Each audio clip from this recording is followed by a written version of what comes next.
Welcome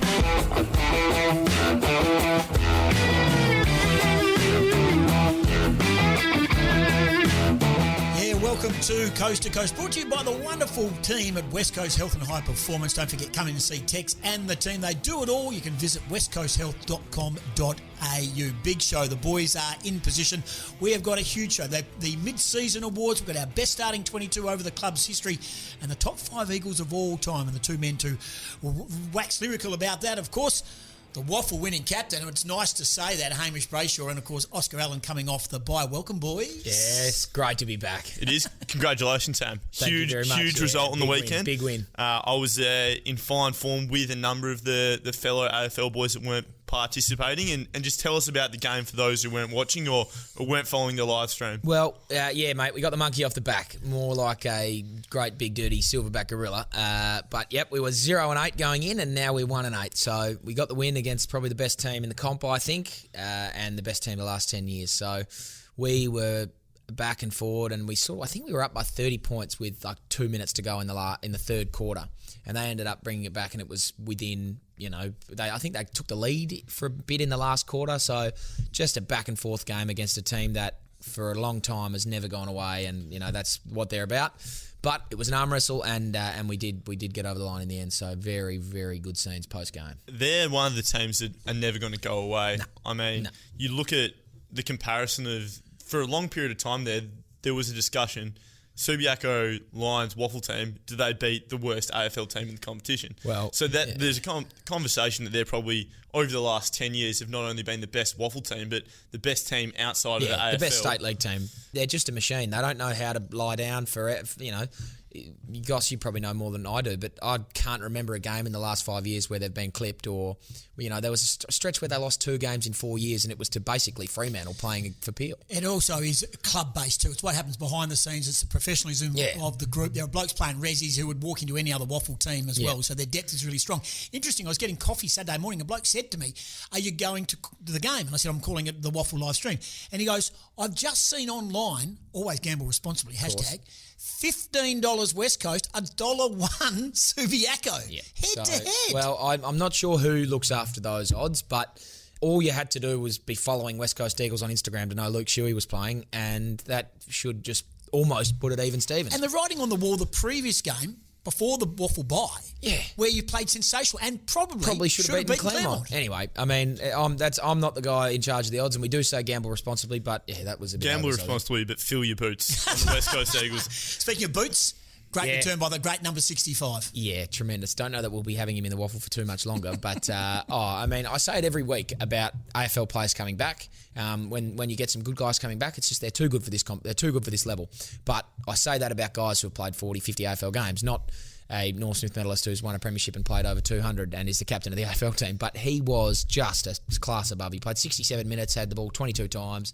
He had clearances, he had contested possessions. He was phenomenal. He dominated the game in the limited time he was out there, and was very influential in us winning that game. The running gag was, the West Coast WAFL team out there today is 200 odd games of AFL experience, a Norm Smith medal, and 2 BNFs, and 21 other blokes. Yeah. I mean, he brought it all to the table, and he's someone he hasn't played since 2010. Yeah, it's been 11 years since he's played WAFL footy. I think that was it was very close to the second most experienced AFL games we've played in our team, given the fact that he was playing. I think the most AFL games experience we've had in a WAFL team was a game last year where Will Schofield, or in 19, when Will Schofield and Drew Petrie played together, which is 500 plus. As well as Nick Nat-Nui and Tom Barras. Well, there's 500, there's 600, 700, 800 games. So, he was massive inclusion. He brought leadership, experience. He was calm around the footy and has been in big games. And that was, for a lot of the boys there, and for, just about myself, minus my first AFL game, I think that's the biggest game I've ever played in. So record numbers on the live stream too. People tuning in through Facebook and YouTube.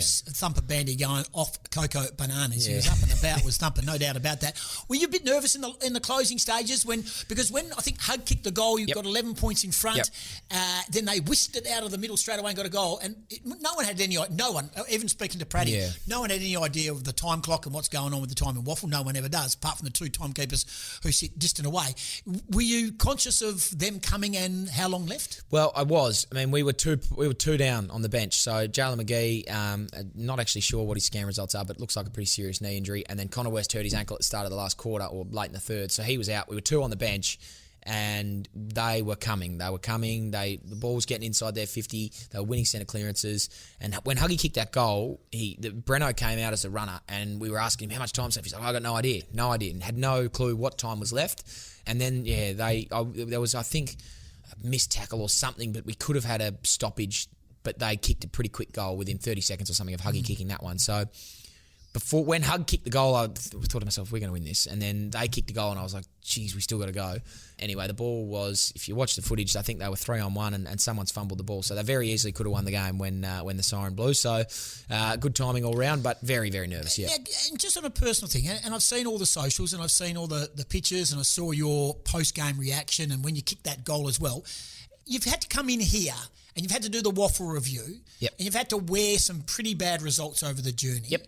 It was damn special to you. We could actually see it. We don't want to overcook it, but it actually meant a lot to you. Yeah, it did. I mean, I look back on it, it's only 4 days after, and I'm looking back on it thinking, geez, did we overreact there? Like, we've won one game for the season. But I think it was more than just winning your first game for us. Like, a lot of those guys have worked, especially the WAFL listed guys, like, we're working so hard and we're not getting, we think, the reward for effort. Obviously, we haven't won a game. We've been close. We just haven't had that continuity and we haven't been able to gel. And for us to get the first win, and me as captain, like, we lose by 100 points to East Freo. Like, I wear that pretty hard. I'm a pretty proud bloke and I don't like getting, licked every week. So when we do get a first win, and yeah, it's our first one and we can carry on here and there. But yeah, I very nearly teared up, I think, when the siren went. Like, just an outpour of emotion and I went nuts. So it was a very, very good win and a great feeling for sure. You're carrying kids off, hugging people.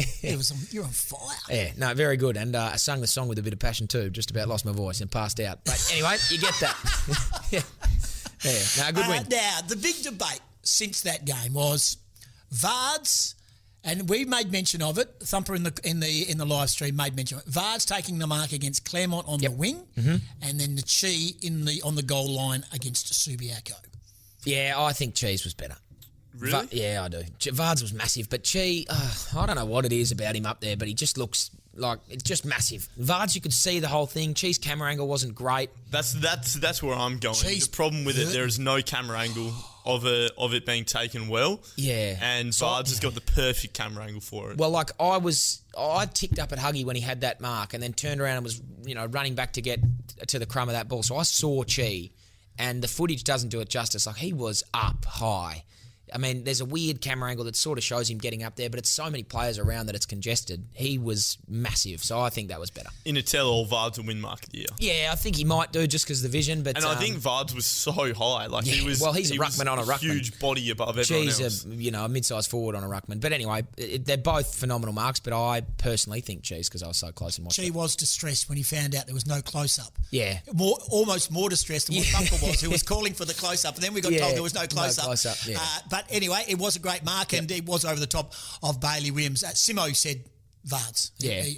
Yeah. So they'll split the $5,000 whichever way it is. So nice work by you. But great result. You mentioned Connor West and, of course, Jalen McGee's injuries. Alex Witherden was a key return as well. He's a key player going forward in regards to the senior squad. Yeah, he's a massive player to have back. I mean, he's one of those guys that I say is probably a bit too good for the level. Like, he's played over 50 AFL games. He's played 80 games. 80 games, yeah. He's played a lot of AFL football and comes back and he's a class player down back, gives us a lot of stability. We can set up structures. He knows what he's doing. He's a really good player. So, yeah, I mean, hopefully he gets a go at AFL, which I think he probably will. He's played a couple of games for West Coast and played really, really well. But when he comes back to AFL level, he brings experience, he brings leadership, and he just brings that sort of class down back that really helps us out. As we've found out in the podcast in the past, we're reticent to become match committee selectors because we have made calls and they have gone horribly wrong. We've got it dreadfully wrong. But he is in a situation where he's a really good player and he's in a position where there are a lot of really good players. So that half-back role, obviously you have your Jacko Nelsons of the world, Tommy Cole, Josh Rotham,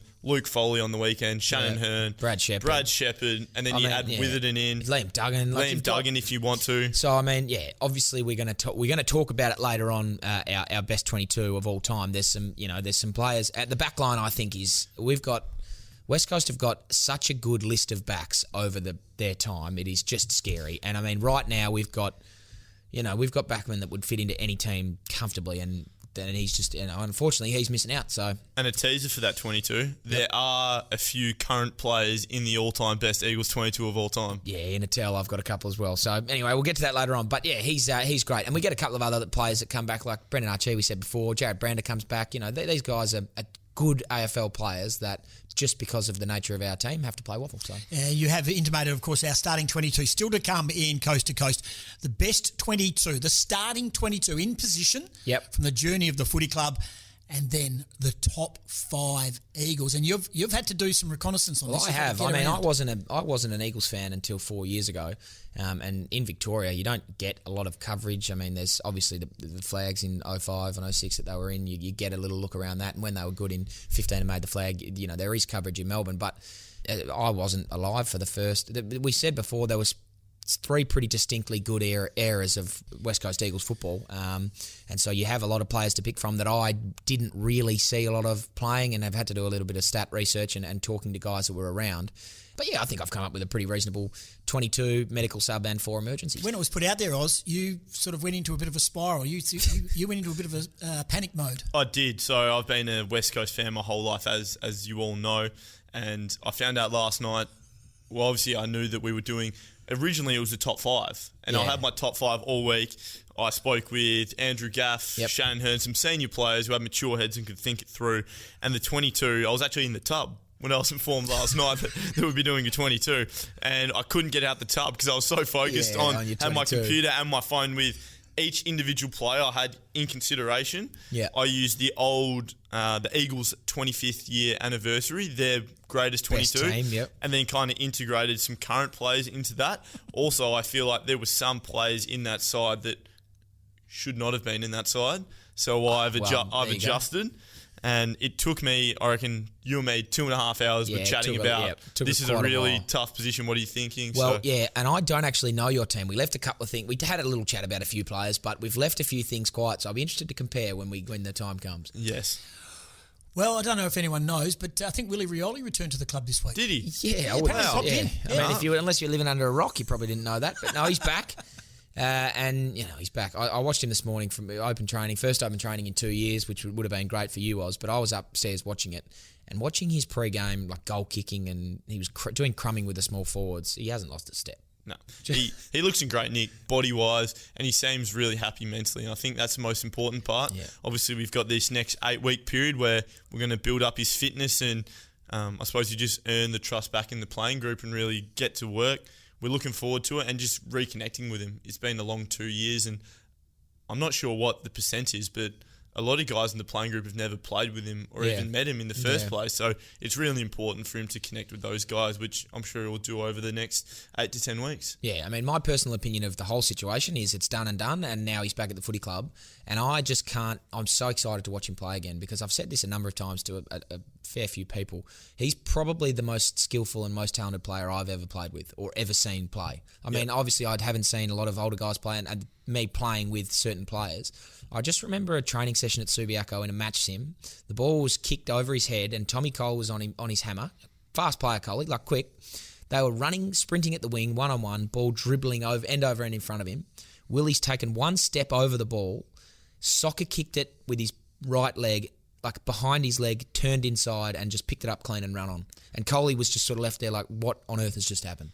Yeah, I've never seen anything like it. He does some bizarre things. I think I mentioned earlier in the year, I think at a press conference, and I said he's the most talented player I've ever played with, and I stand by that. Yeah. Thinking about it, he is away the best player I've ever played. That no one he thinks about the game differently. Yeah. Like a lot of the Indigenous players do things that I couldn't even imagine doing. It's just the way they've grown up, always with their footy in their hand, mucking around with it. I remember he brought in the old throw to yourself.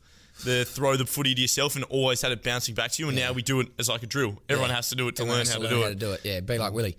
Yeah, so it's going to be a good... I mean, he'll get super fit in 8 weeks, and he'll come back and he'll just add a touch of class that I don't think anyone else can do. Big focus on his return to the footy club, and the club threw up the captain to talk about the return of Willie Rioli. He's had a tough run, albeit it was brought upon himself by himself, but we've supported him the whole way through, and he's still one of us, and it's exciting to have him back. No one can do the stuff he does, so if we can get him back, it's a huge bonus for us. He gives us something that not a lot of teams have a player like Willie, and the teams that do, they tend to be the teams at the top of the ladder because they're special players and they can win games for you off their own boots. So, looking forward to seeing if he's still got it. So let's move on. And speaking of comebacks, there's a number of big names who, as we say, we've got to be very careful with selection here. But at the end of the day, we're not on match committee. But when they do return, and if it be this week or next week, it's going to be a powerful 22 plus one.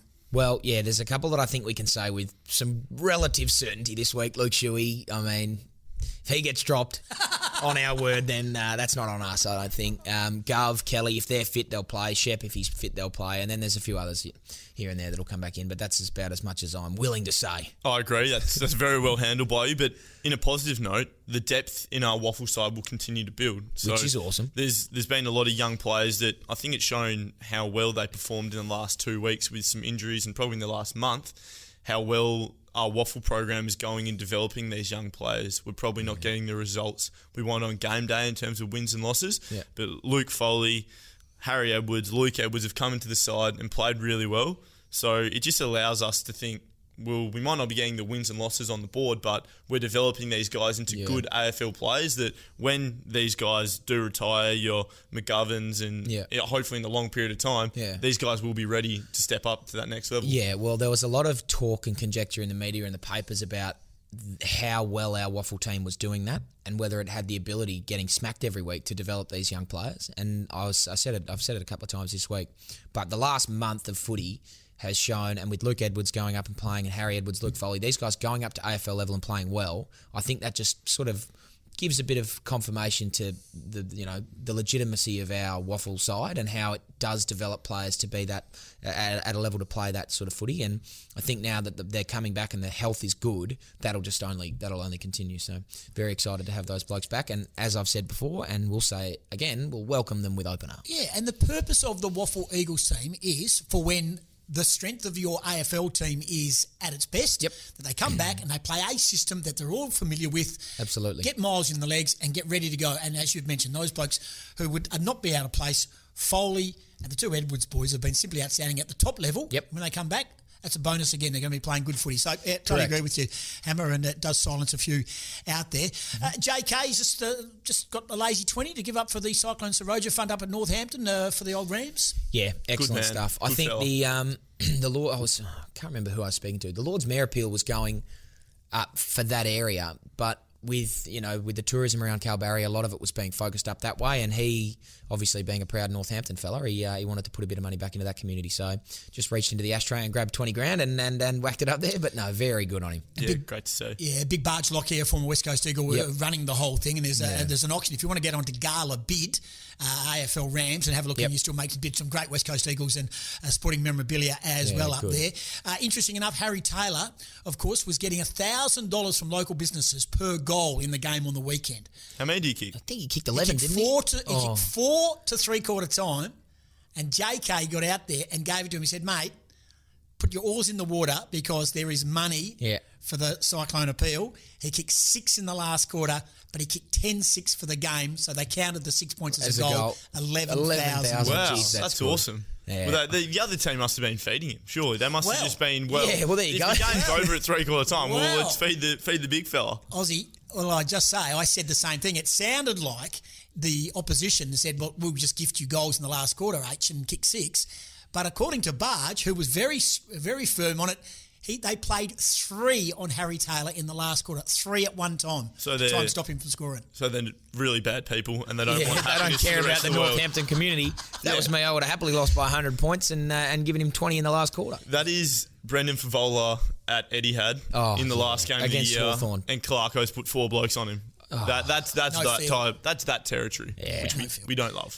You can keep giving for the Cyclone Saroja Relief Fund, and well done to all of the ex-Northampton boys and those who are still up there doing things, and well done to JK. Did anyone see the last play between Richmond and Williamstown in the VFL on the weekend? I did. I've heard of it. I did. To educate those who perhaps didn't see it, it was a tied ball game, 74 apiece, I believe. Set shot after the siren, and the ball went to big set shot too. Yeah, from big distance, set shot. Yeah, from 50, 55. Would really need to get onto it.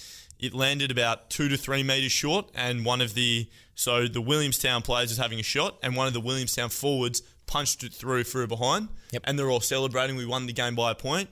However, the AFL rule states that after the siren, when you're having a set shot, you can't punch the ball through for your own score. Only the defenders can touch it or force it through to stop it being a goal. Therefore, the kick was invalidated, no score, and tied ball game. Caused a little bit of animosity after the game because I don't think any of the Williamstown players actually knew the rule. And it's a weird, quirky rule that I only know because when I was younger, I used to do a little bit of umpiring to line the pockets with a bit of cash. Yeah, well, I umpired as well, but I still had no idea of that rule. I knew that. Remember when Dane Rampy climbed the post? Yeah, that was that should have been a free kick. Yeah, and I knew that was a rule. You can't interfere, like you can't purposely knock the post. But I had no idea about the I thought I've always, if it's after the siren, even at quarter time, 3/4 time, I'm always trying to spoil it through. Well, that's the thing. I don't know how many players would actually know that rule. Nah, I reckon there'd be. Who's an astute... Bubba would know it. Braden Ainsworth loves his footy. He would know that. I think Gaffey would know it. Yep. I think a lot of the defenders would probably know it. I think Bung would know it. Bunga would know it. He's played enough games to know. Gov would know it. Nah, maybe not Gov. No, I don't think Gov would Do you know reckon it. JK'd know it? Nah, no chance. No way.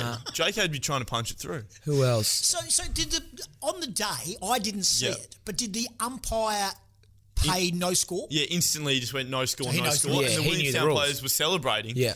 And then we're wondering what was going on. And that's where the controversy came about. I think if the Williamstown players didn't carry on like they won and then be shocked and go up to the umpire and complain, it wouldn't be as big of a deal. But Yeah, but I think it's because they celebrate. I'll tell you who's a player that definitely would know it. No longer with the club. Eric McKenzie would Big certainly easy. know it. The Big only easy, the only bloke on the field in that elimination final, I think, that would have had the wherewithal to run it into the post. yeah, and break his body in half while doing it. The smartest footballer alive. Yes. I think Big Easy. So shout out to Big Ease. Look, we've got plenty to get through, so if you are hanging out for the best starting 22 over the club's history, Oz and Hammer have come up with their 22 each. You're going head-to-head. There's no discussion. Now we're going head-to-head. We've had a little discussion about some players. I was, Ozzy, as he said before, was in the tub for about an hour and a half. And I was at home Wrinkly as all hell. Are we going to 5, 4, 3, 2, 1 in the best of top 5? Are you going? You're going 5, 4, 3, 2, 1 in order? I've gone order. Okay, I can get that done, but let's fast forward. I think we got some big fish to fry coming up late in we the got show. some big fish to fry, no You question. certainly have, and it's going to cause consternation. Don't forget, you can get in touch with us on our socials. You popped up a beautiful piece of work during the week on our WhatsApp group, the head-to-head of two of the great number 9s of all time. Well, yeah, this comes off the back of both JP Kennedy's last, 2 weeks ago, having the exact same games played. And we just thought, geez, well, that's pretty impressive. We've had a look. AFL posted something, the head-to-head for the number 9 at Hawthorn. Dipper, number 9. Burgoyne, number 9. Both have played 240 games. Both have kicked 130 goals. The most goals they've kicked in a game is 5, and they're both 186 centimetres. That's pretty awesome. But most goals they've kicked in a game 5 apiece. I mean, they're obviously trolling through the stats to try and find some things that work. Like you could probably find, They both put their left shoe on before their right. yeah, or something like that. But that's that's pretty impressive stuff. The old useless AFL stats. We love them here, We do love them, and that is one of the more useless ones. So, and two pretty good players. who would have thought Sean Burgoyne, on a side note, when he came to Hawthorn, his knees were done. Like, he was cooked. Who would have thought he would have played he's played 240 games? Unbelievable. Oh, yeah, he's been an absolute worry. How far off is he off the 400? I believe he's less than 10 games Yeah, away. he's coming up on the 400, I think. Exciting stuff. Very exciting stuff. Will probably be the last player to do it. I think so. Yeah. You reckon? Unless Dave Mundy keeps going for 5 more years. 5 Which is that how long he's gotta go I for? think he'd go. If he went for 3 more years after this one, he'd get there. I mean, he's in ripping form. It's hard to say. It's very tough to say. You need a particular 'Cause body he's on- type. It can't be a key forward, or I just think you cop too many body collisions. Do you believe in gifting games to milestones? And let me throw that up there. Give you Yes. the scenario. Mark Murphy's at 295, playing at Carlton. Yeah. If you're on the coaching panel, would you gift a player of his servant, what a great servant he's been for that football club, would you gift him 5 games to get there? Depends on the club, I think, and the situation. Okay, they can't make it. They can't make it. They can't make Get him to 300, no question. We had a good discussion about this with farewell games. So we're speaking about farewelling players at the end of the season. Say you're not playing finals or you're locked in a certain position going into finals. The result doesn't matter. And we went for a big fat no, simply because it becomes very uncomfortable when you have to pick and choose between who gets a farewell game, and who gets a milestone game, and who doesn't, and then it almost devalues someone. So, say Bowie Waters heavily injured, Eric McKenzie, great example, heavily injured. I think he played 149 games. Yep. He's been awarded life membership now, but one game off it. Yep. They couldn't grant him a game because they physically couldn't. But imagine if they granted him a game and then someone else, say Mark Nikoski, he think he got to 150 because of injury. Say he was a couple short and they chose, we'll give easy one and not easy one, but not him. So I think it's a tough one, but for me, it's a no. Well, I just think if you're a able-bodied player like Mark Murphy is a very, very good player, and I think they play some young kids. I think if you can give a guy like that 5 games, I think that does a lot more for the footy club than giving a young kid 5 games experience. I don't know. I'm just Nathan Jones got to 300 and that's I don't know if they're going to feed. I don't know if they're going to. He's like I don't know. It does. It is a bit. It's an interesting one. It's a really tough. difficult I one. think I would. If we're struggling to come up with the answer, imagine what it's like as a footy club. Yeah. Anyway. I reckon the playing group would probably vote in favour of him playing the 5 games. An interesting guy. McKenna's career finished when he wore a wetsuit playing at West Coast. And basically had a bad back, and he limped. And I think they tried to during the game they tried to get him a goal, get him forward to kick a goal late. And I think Jacko was the same. So you can horses for courses, and it's but good luck to him. Anyway, let's talk about the Bulldogs who have been in town since the weekend, and they're in quarantine lockdown, training up at your old neck of the woods up there, up at Joondalup. That's a tough time for them. And what's happening in Sydney? It's out of control. Things are looking okay in Melbourne. You got to feel for the Bulldogs. Yeah, I mean, it is tough. You can't, we did our time over in the Gold Coast last year, so I don't want to throw shade at anyone who has to move and shop around for COVID reasons. And, I got family in Melbourne who have been doing it tough for a year and a bit, so you can't, you can never really knock what people have to do to sort of do this sort of situation and live this caper at the moment. But, it is tough. Sydney's gone nuts the last sort of, week and a half, 2 weeks, so, and now here they are. So out in Joondalup, not the worst place in the world to be, but, they are. It's tough to keep, changing on a whim. It is, yeah. I agree. I think it is really tough. It's hard to say it's unfair because it's kind of the way it's got to be, and I'm sure if it was the other way around, there'd be no hesitation in us doing the same thing. Yeah, but question. One thing I can't have is journos potting blokes for going home for family reasons. Obviously, it's been heavily spoken about. I'm not going to name names, but I think it's pretty disrespectful. If people have got family issues, you're not sure what they're going through. So I think everyone is entitled to say, you know what, I'm going to step away and look after my family or whatever it may be. It's been talked about a lot. I don't want to make a big deal out of it, but I can't have that. But family is first no matter what. I mean, yes, it's a game. Yes, we got 100,000 members. We got supporters, but if someone's got family trouble or issues with family, that's the first thing. And we just live in a different world right now. Yeah. And whether it be COVID related, mental health related, family related, whatever they may be. Yeah. I think we've got to allow everyone to run their own race. Correct. That's my opinion, Yep. and I just think I agree. Have you got back or neck pain? Are you rehabbing a sports injury and need the best in physiotherapy care? Or are you dealing with arthritis pain and want to start feeling better? Visit West Coast Health and High Performance. It's located where the Eagles train at Mineral Resources Park. Their team of experts will design an individual program for you to get back on track with your health. West Coast Health and High Performance. Book an appointment today at westcoasthealth.com.au. I think we should go straight into some quick mid-season awards. We won't harbour too long on this. We'll just go quickly through because we've got the 22 and top 5 of all time to come. Yep. Hammer, I'll give you a couple quick ones, and I just want a quick answer, maybe a sentence or two why. Most improved player this year. Josh Rotham. Agree, Josh Rotham. No more explanations. The reason, he's leading the competition for marks. He's come a long way. He's been living in the shadow of McGovern and Barras for his first few years and has, I think, done enough to edge himself out of that shadow and become his own player, and he's really playing well. Perfect. Done. Best emerging talent. Luke Edwards. Only needed 1 game, 2 games to do it, but I think he will be, touch wood, injuries aside, he'll play 200-plus games. I've gone Harry Edwards, similar. I thought he's just played a couple more games. Luke Edwards has been great. He's got a lot of love the last couple of weeks, so I've gone Harry Edwards. Excellent. Toughest player? I've said Andrew Gaff. Yeah, underratedly tough. I just think the amount of time, like the wing position that he plays, the ball gets kicked up so often and he just sort of puts it, you'd be surprised the amount of times he puts himself in harm's way to catch the footy, and not often does he get crunched, but will comfortably go back with the flight and just have his eyes for the footy at all times. Who have you gone? Tom Barras. Yeah. Always goes back with the footy, always gets crushed. No question. Gets up. Yep. Tough player. Done. Motormouth. You.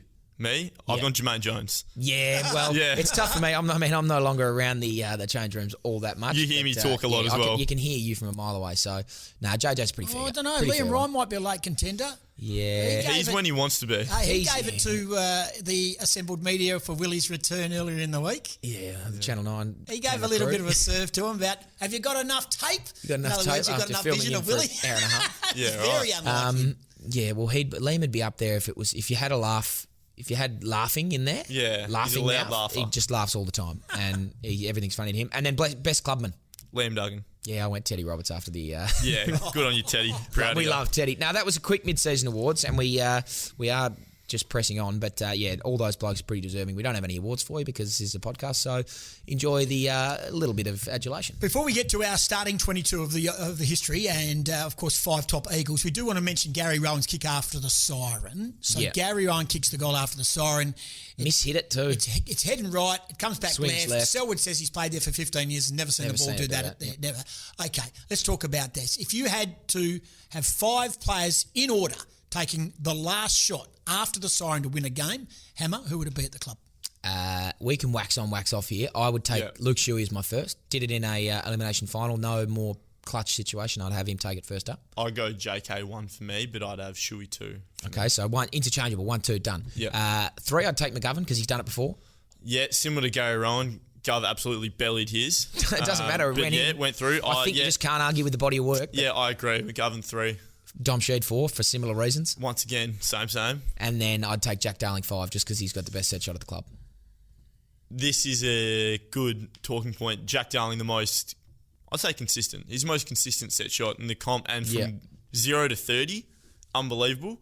Once he gets out, I don't think he actually has that much range in his set shot. I don't see him kicking from 50 that often. He kicks whopper goals.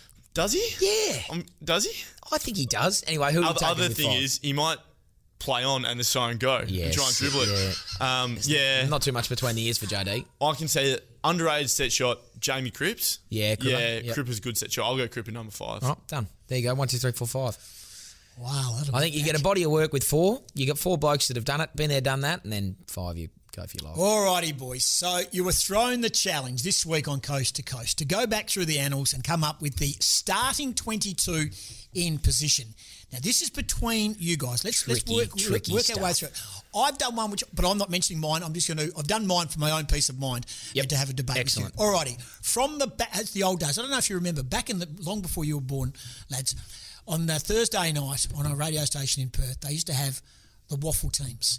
Yep. And they show from the back line, and everyone used to be glued to the radio.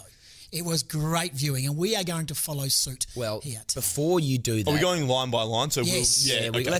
So before you do that, let me throw the caveat out there for all those diehard Eagles fans at home. I've been a West Coast Eagles supporter for 4 years now, since 2017. I was born in 1998. There was a lot of good footy played before I was born, and I probably can't remember watching footy until I was probably 7 and 8. So there was some really good footy played before I was born and can remember watching football. Being from Victoria, you didn't get a lot of West Coast games. I've seen enough to know, I think, who the good players of that era were, and I've heard enough and spoken to enough people to know who the good players were throughout my time. So disclaimer. That seems like a Moxie apology for I've left out your favourite player of all time. I've got a lot of good players in there, I think, but if I miss anyone out, then there's my little... All right, let's get going. Okay, here we go. From the back line, Oscar. My back 3, Shannon Hearn, club leader, 294 games, premiership skipper, 2-time All-Australian. Perfect. Fullback, Darren Glass, 4-time All-Australian. And back pocket, David Burapunda, All-Australian and probably my all-time favourite Eagle, can go forward and kick a goal if needed late in the game. Excellent stuff. I don't have the stats that you do, so I'm just going to list my team. Yep. From the back pocket, Jeremy McGovern. Yeah. Ooh, yeah. Darren Glass and Shannon Hearn. I like it. Gov, deep back. Yep. I have it. I can have it. There we go. Okay, so you'd have Gov playing on the third tall, or would you have Glassy? I just pick your matchups, mate. Okay, pick your matchups. All right, I'm happy. Happy with it so far? Yep. no spot for Michael Brennan, dual premiership player. Monkey. Well, we'll get to Played Monk on later Dunstall, Ablett. Wow. on. I've said we're going to have some omissions. Plugger. Anyway, we'll get to the next. Oh, okay. I'm just keeping you honest. Fair enough. 4-year Eagles fan. Yeah. Half-back line, Oscar. I think this is the Monty line. You got John Worsfold, BNF, 2-time premiership skipper, 1-time premiership coach, West Coast Eagles legend. Glenn Jakovic, he's won 2 All-Oz, 4 best and fairest. And then you have Guy McKenna, 2 best and fairest and 3 All-Australians. I think that's an untouchable back line and the best half-back flank of all time. And I have gone mirrored you, McKenna, Jakovic, Worsfold. There's just no argues there. Guy McKenna could easily be in the best halfback flank, along with Bruce Dool of all time, and then the other blokes are who they are. So there's just some phenomenal games there, and that's a genuine Monty. Thanks for coming, I think. Yeah. All right, that's their premiership half-back line through the 90s. Okay, through the centre line now, this starts to get a tad harder. It does. I'll go first on this one. Yeah. I've lined them up. I've lined these 3 blokes up in an order that would have appeared on a team sheet over 100 times. I've gone Matera, Kemp, Manwaring. I like it. Yep, I do like it. I don't have many complaints. Yep.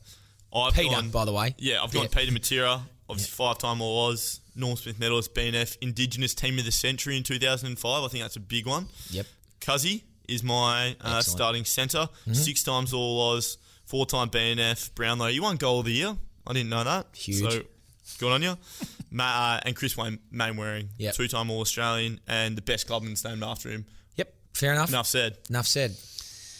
Half-forward line. I'll take this one away. I've gone with Andrew Embley. Huge. On the half-forward flank. Obviously, Norm Smith medalist. An unknown about him is top 10 all-time club goal kicker. So I think playing him in the half-forward line, he can chop and change in the midfield. Yep.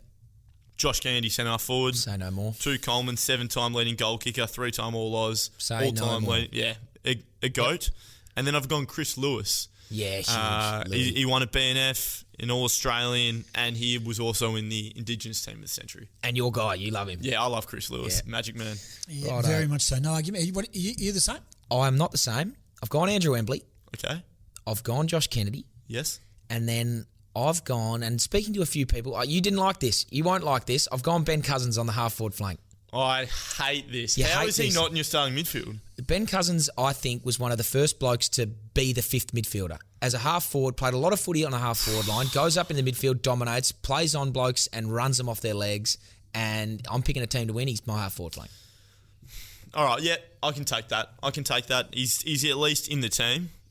He's not obviously. He's He's obviously in the missing team. out. Full forward line? Yep. My Take us full away. forward line, Phil Matera, Yep.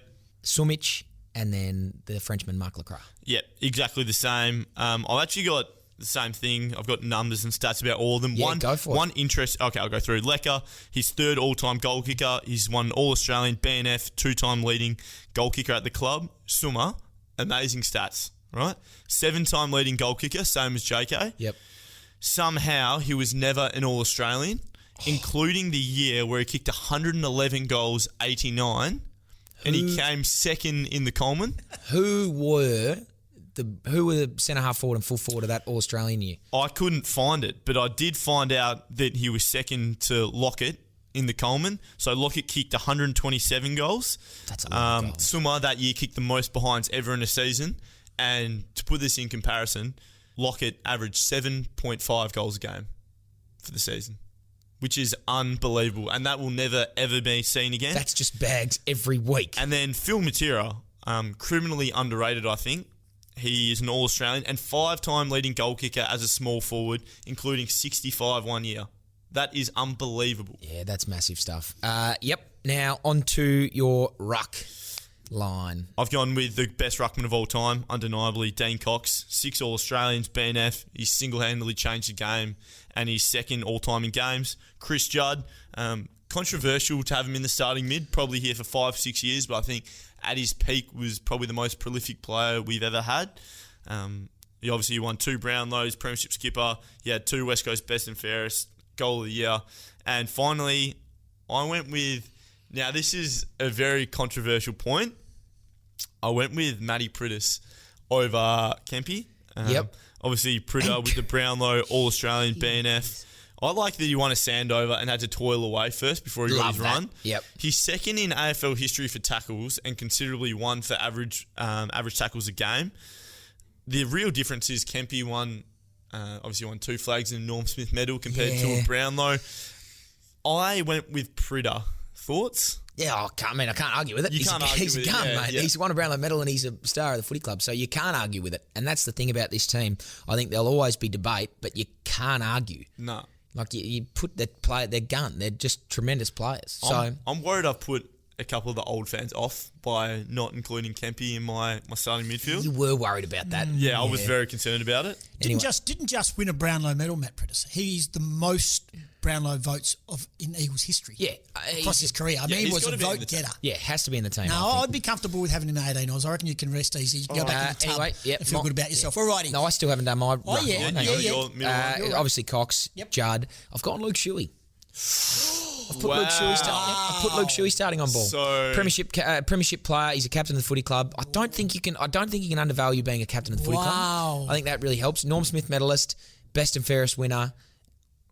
I think he's So your starting mid is Cox, Judd, Shuey, Kemp. no Cousins.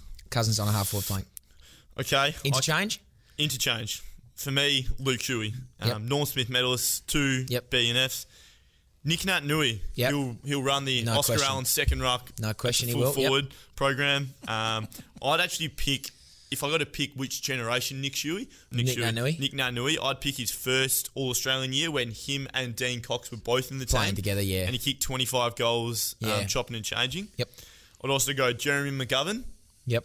on my bench. Controversial to have him on the bench. Yeah, when it's all fair. said and done, Yep. he'll be the fullback, and I think Glassy will get moved to the pocket, and we're on the bench. But Probably. Yep.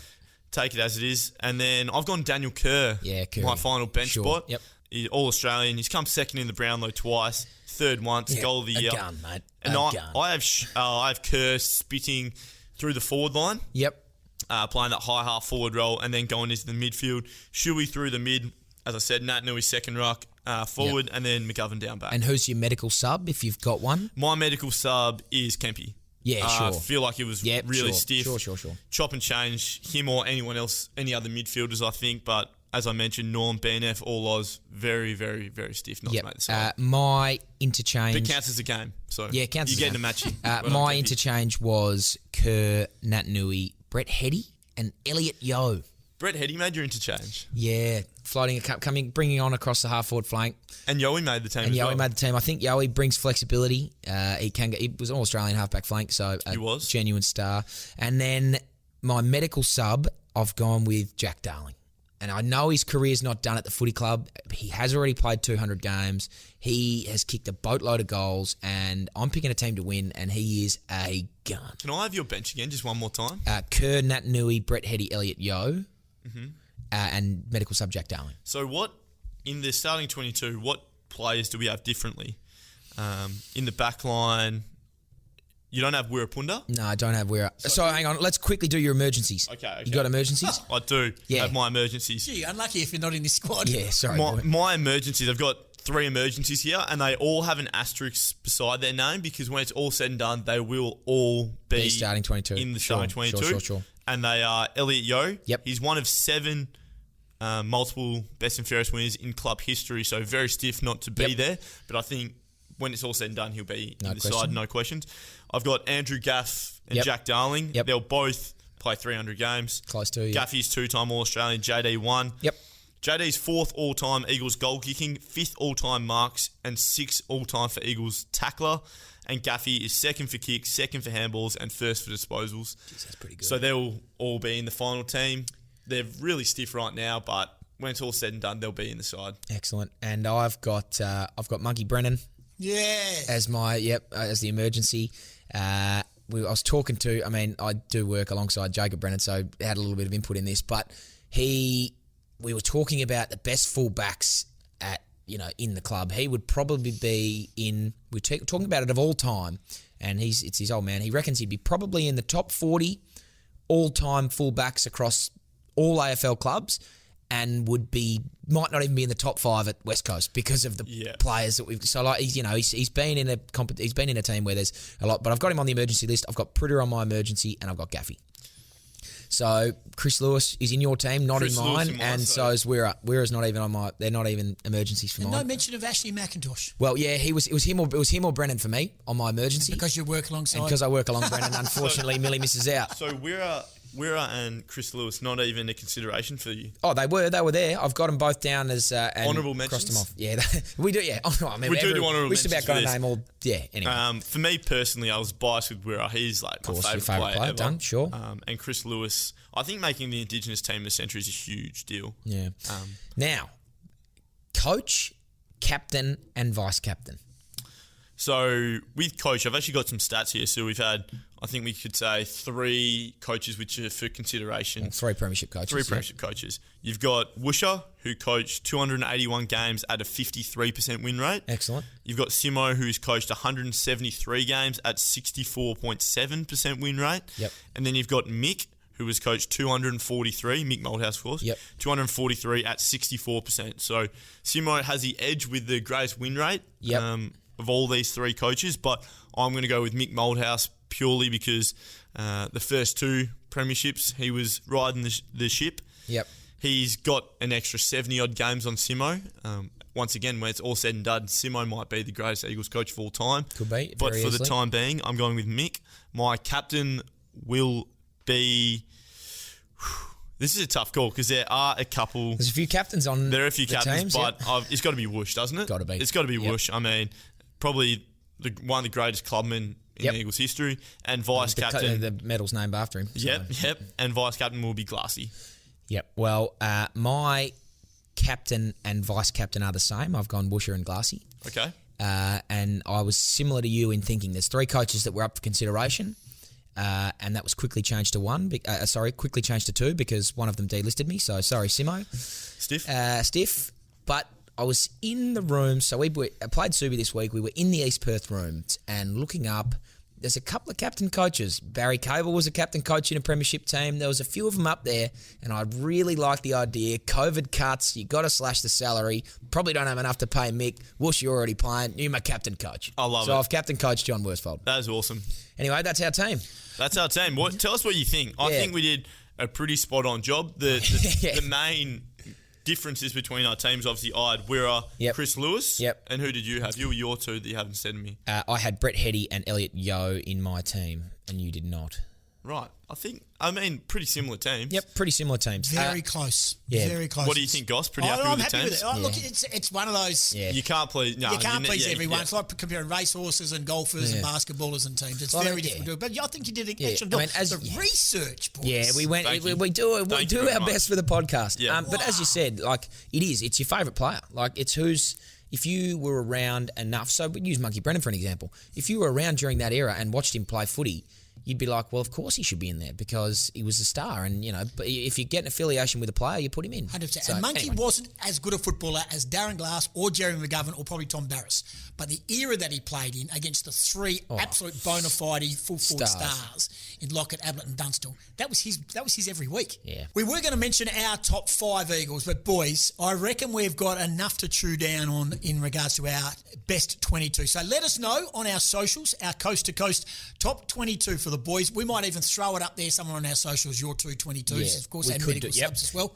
We will do that, I think. We'll let us know which 22 you preferred. Yep. If you preferred mine or Oscar, I'd love to hear the feedback. Now, we are going to do the top 5 next week. Yep. I'm looking at my top 5, but I'm not going to tell you who it is. I'd love to hear from the fans listening at home. There's been a flood of social media stuff, which we're loving, and we can't get to it today because it has been a pretty jam-packed episode. But if you've got a top 5, you want to hit us with a top 5, it doesn't need to be in order. We would prefer it in order. I've got my top 5 here. I'd be very interested to hear the similarities, differences, and whatnot. But I think that's a next week job. Yeah, there's a next week job. Let us know your personal top 5s and let us know who we missed out. Are you annoyed that Kempy didn't make the side? Are you annoyed that Wirra and Chris Lewis didn't make the side? Yeah, but obviously be mindful that you don't want to be a flog that abuses someone on social media. So be nice about it. Yeah, be nice about it. Speaking of that, your mate turned 18 during the week. Alrighty. Hey. There you go. Good on you. Anyway, so hit us up on our socials if we've done well with the 22 and who our top 5 should be. But, I think that's next week's Good job. stuff. Good luck against East Fremantle. Thank you. Back-to-back would be nice. Back-to-back. I'm feeling it. Could be a big weekend. Good luck against the Bulldogs. Thanks. Nice work. Oscar Allen and Hammer Brayshaw. Well done, boys. We've been here. Thanks to the wonderful team at West Coast Health and High Performance. Don't forget, get in touch to Tex and all the team there at westcoasthealth.com.au. Until next week, this has been Coast to Coast. Good stuff. Thanks for having us. Thank you, fellas.